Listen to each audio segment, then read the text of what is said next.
Pablo Escobar was in his heyday, his worth estimated at $3 billion. Quite a haul for a man who began his career stealing gravestones and cars and working as a golf caddy.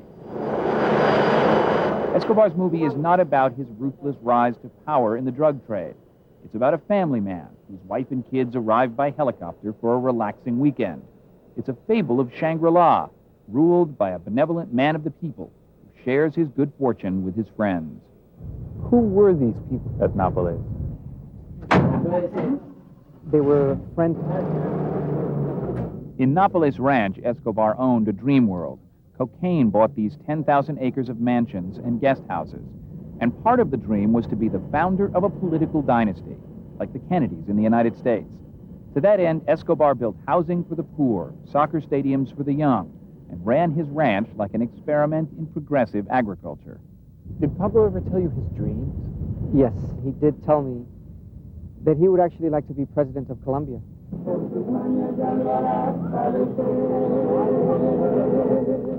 He would have bought himself the presidency if it was for sale, but it wasn't.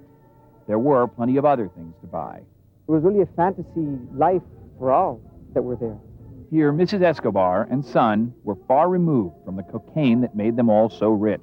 I didn't see any drugs there.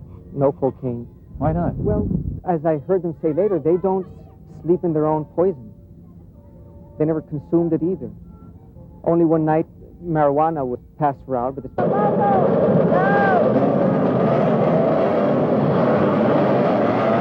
In Medellin, they say, Pablo found an army in the barrio. It was a very militarized structure. All these gang members, their dream was to perform and to perform it well, to kill and to kill more, because that was how they were going to get to the top. What could Pablo offer these boys? Those who would challenge Pablo at his own game learned he would do anything to win.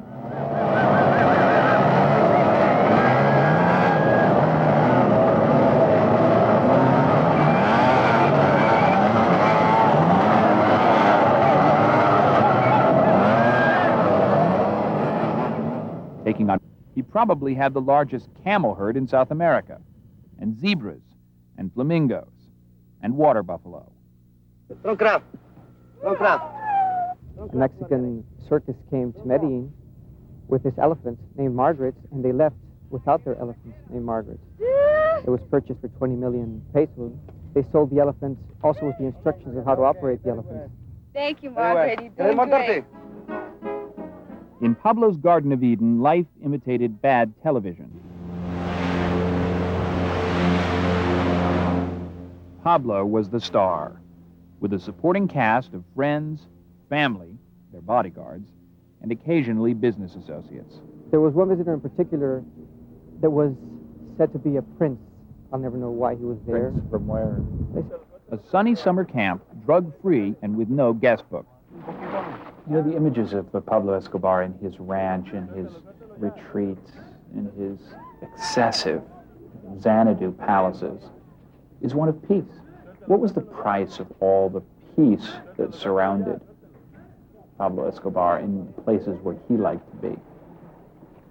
Pablo Escobar, that's the price.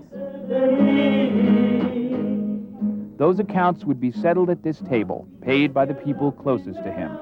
For as long as he could, patriarch and protector Escobar shielded his family from the unsavory side of his drug empire and from the brutal forces that would enter this world and take away all that he had built here. Today, Napoles is occupied territory. We found it overrun with Colombian paramilitary police. When Escobar's empire began to crumble 3 years ago, Napoles was one of the first things to go. I remember económica para construir el complejo turístico de la Posada Alemana.